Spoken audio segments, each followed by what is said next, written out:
Вітаємо вас на українській телемережі «Контакт». Я Марта Czurylowicz і я дуже рада, що проведу з вами наступну годину. Як всі, напевно, знають, в неділю вибори до Верховної Ради України. Підкреслюючи важливість цих виборів для світового суспільства, прем'єр-міністр Канади Стівен Харпер відвідав канадських спостерігачів перед відлетом до України. Перші звіти канадських спостерігачів вказують, що виборчі порушення вже почалися. Почуємо про це від новоназначеної голови місії канадських спостерігачів, сенаторки Рейнел Андрійчук, яка вже на місці в Україні. Рон Кагут розважить нас у своїй сторінці Stay Ukrainian, my friends, своїми засценними розмовами з різними виконавцями на українському фестивалі у Bloor West Village. Через обширність інформації про вибори в Україні сьогодні передачі «Очима культури» не буде. А на другий тиждень доктор Марко Роберстех розповість про українських малярів, імпресіоністів Івана Труша і Миколу Бурачика.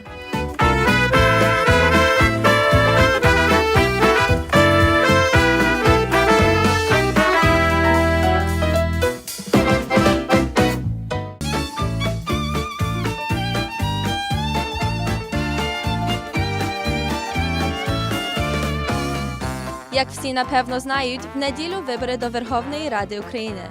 Підкреслюючи важливість цих виборів для світового суспільства, прем'єр-міністр Канади Стівен Харпер відвідав канадських спостерігачів перед відлетом до України. Святом провадила новоназначена голова місії канадських спостерігачів, сенатор Рейнел Андрійчук. We owe a debt of gratitude to our Prime Minister for realizing this mission as a continuance of the efforts that he has made to further the issues that are of great concern to us. This largest ever election observation mission sponsored by the Government of Canada is a testament to his strong belief in democracy, freedom, and a democratic Ukraine, that we are all here today.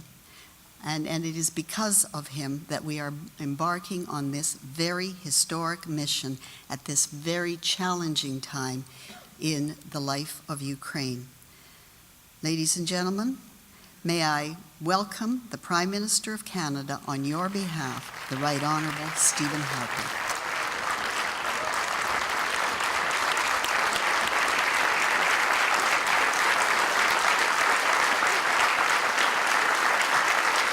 Thank you very much. Merci beaucoup. Bonjour à tous. Greetings, everyone. And thank you, Senator, for that very kind introduction. I think it's common knowledge now, Raynel, that you will be leading our delegation to Ukraine.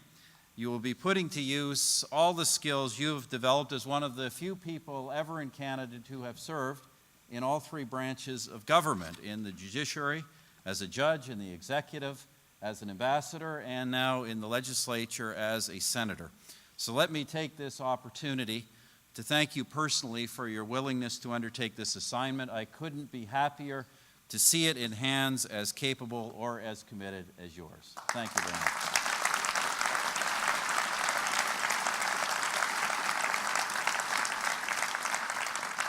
Greetings also to my parliamentary colleagues, to Minister Baird, to Minister Fantino, to Parliamentary Secretary Lois Brown, and to all parliamentary colleagues from all parties who have joined us today. Thank you for being here and for lending your support to this vital enterprise. Ladies and gentlemen, before I go any further, I want to congratulate all of you. I congratulate you all because during the forthcoming parliamentary elections in Ukraine, you will be Canada's representatives in an undertaking to which our government attaches the highest importance. That is, our determined effort to help the Ukrainian people hold elections that are both free and fair. More than 500 Canadians will observe this election. And I'm proud to note that this is one of the largest deployments of election observers that Canada has ever fielded.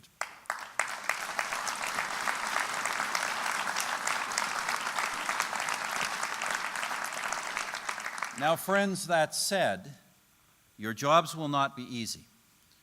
So you might well ask, why does it matter so much that we observe elections, and why does it matter so much that we observe this one in Ukraine?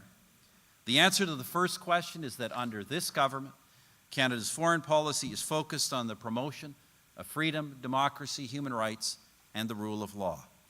The answer to the second question speaks to the uniqueness of our relationship with Ukraine and its quest for freedom, democracy, and justice. The bonds of friendship between Canada and Ukraine are deep and wide. Since 2004, Canada has sent observers to 4 successive Ukrainian elections. This will be the 5th. And again, the mission will be led largely by Ukrainian Canadians. Thanks to waves of immigration, going back more than 120 years, Ukraine's sons and daughters now number more than 1.25 million, nearly 4% of all Canadians. And I know many of you are in the room today. And your contribution to the life of Canada, cultural, political, and economic, has been immensely valuable. We also understand that for you, the situation in Ukraine remains deeply personal. The histories of Canada and Ukraine are intertwined, connected by ties of blood and for some by deep personal and family experiences. I shared some of that history when I visited Ukraine 2 years ago. In addition to official visit, I also visited memorials from Ukraine's past, from Ukraine's tortured past. For example, in Kyiv, I visited the statue of Ukraine's national poet, Taras Shevchenko, persecuted by the Tsar for defending freedom. I laid a wreath at the monument of the Holodomor, literally the massacre by famine in which millions died. And I'm proud to say that it was a member of our caucus, one of our colleagues, James Bazan, who persuaded Parliament to call the Holodomor what it was: Stalin's deliberate genocide against the Ukrainian people. We also stood together at Babyn Yar, where another murderous regime, the Nazis, killed thousands. In Lviv, I visited the Lonsky Street Prison Museum. Now, I want to tell you a little bit about that, because it made a deep impression on me. It's a complex of nondescript buildings in the middle of the city. Nearby, attractive houses and small businesses crowd against each other as they would in any Canadian town. Yet for decades, this was the place where Ukrainian freedom went to die. Here, communist secret police interrogated, tortured, and subjected thousands of Ukrainian men, women, and even children to the most horrifying cruelties. This is the terrible memory that the Lonsky Street Prison Museum preserves. I therefore find it deeply ironic and severely disturbing that the museum's director is now himself harassed by the present-day Ukrainian secret police. The charge is revealing state secrets, the secrets apparently of what went on at Lonsky Street in Stalin's day. This brave young man's name is Ruslan Zabile. Ruslan is with us today. I met him during my visit to the museum. I'm glad he can join us, and we should all welcome and acknowledge him here today. Where is Ruslan?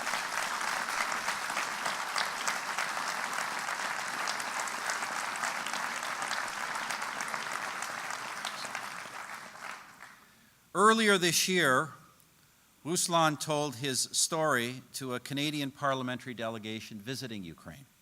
He spoke of how he was pulled off the street and held incommunicado for 14 hours, interrogated, asked about the liberation movement, his contacts abroad, how 2 years after they were removed, the museum's computers, files, and information have not been returned. Friends, in such rights abuses as these, we see the darker side of Ukraine's history, a darker side that threatens its future. A year ago, I wrote to President Yanukovych to tell him that I am deeply concerned about the trial of former Prime Minister Yulia Tymoshenko. Her prosecution has had every appearance of political motivation. Legal experts agree that it did not reflect accepted norms of due process or fairness. To this day, Tymoshenko remains in prison. So, unfortunately, do many others who have fallen afoul of the Ukrainian government. As our own parliamentary committee, an all-party parliamentary committee, recently concluded, and I quote, "There is serious cause for concern about Ukraine's democratic development and respect for the rule of law," unquote. Now, friends, freedom retreats quietly when small defeats are left unchallenged. That is to say, the road to Lonsky Street may be long, it may end well past the horizon, but its points of departure are rigged votes, lost ballot boxes, voter intimidation, and the abandonment of the rule of law. And all of this, I must add, in a situation where the democratic watchdogs that are so familiar to us, principally a free press, face government intimidation. Friends, under another conservative government, Canada was the first country in the world to recognize the independence of Ukraine. The day after,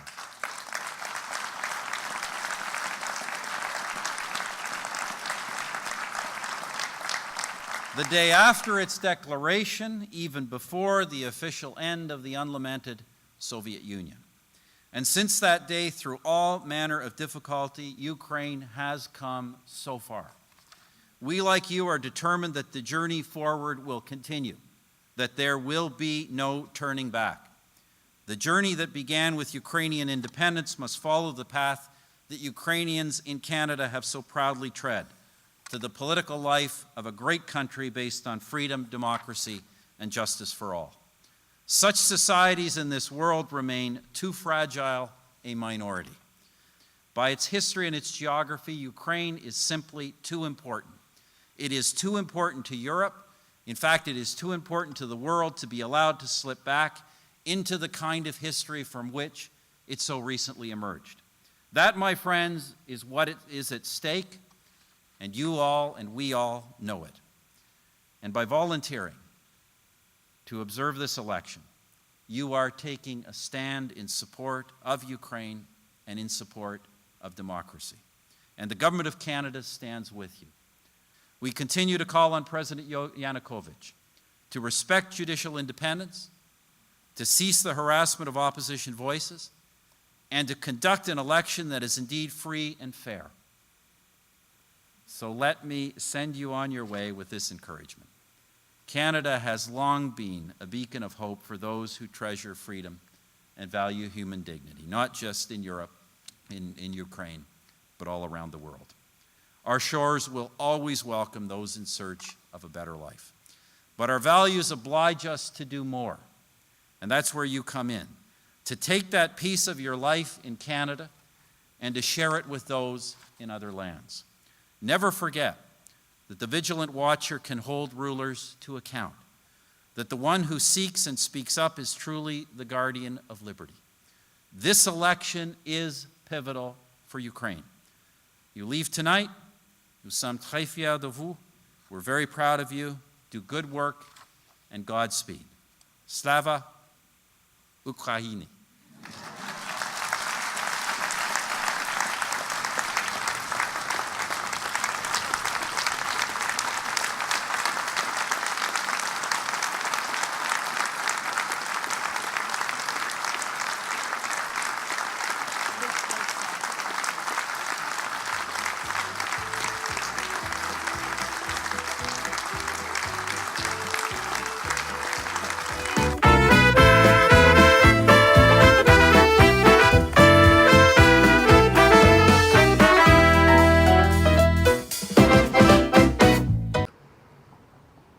We owe a debt of gratitude to our Prime Minister for realizing this mission as a continuance of the efforts that he has made to further the issues that are of great concern to us.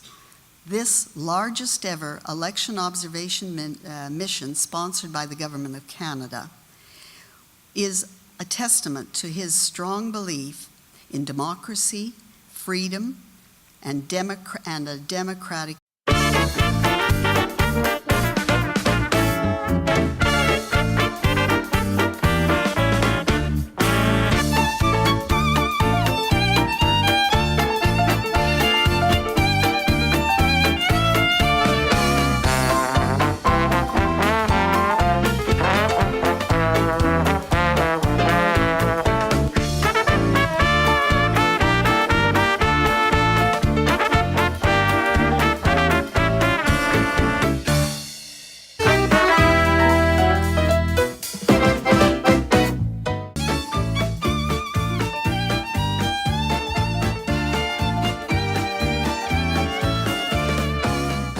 Як всі напевно знають, в неділю вибори до Верховної Ради України.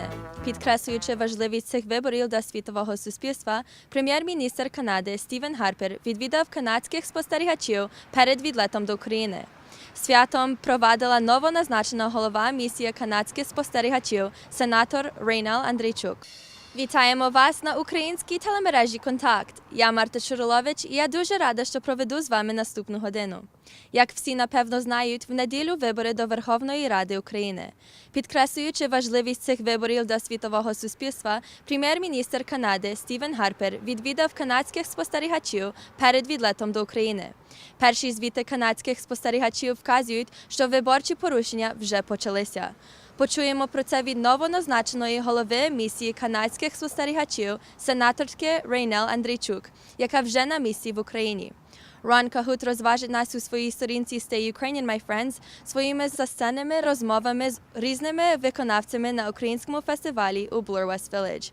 Через обширність інформації про вибори в Україні сьогодні передачі «Очима культури» не буде. А на другий тиждень доктор Марко Роберстех розповість про українських малярів, імпресіоністів Івана Труша і Миколу Бурачика.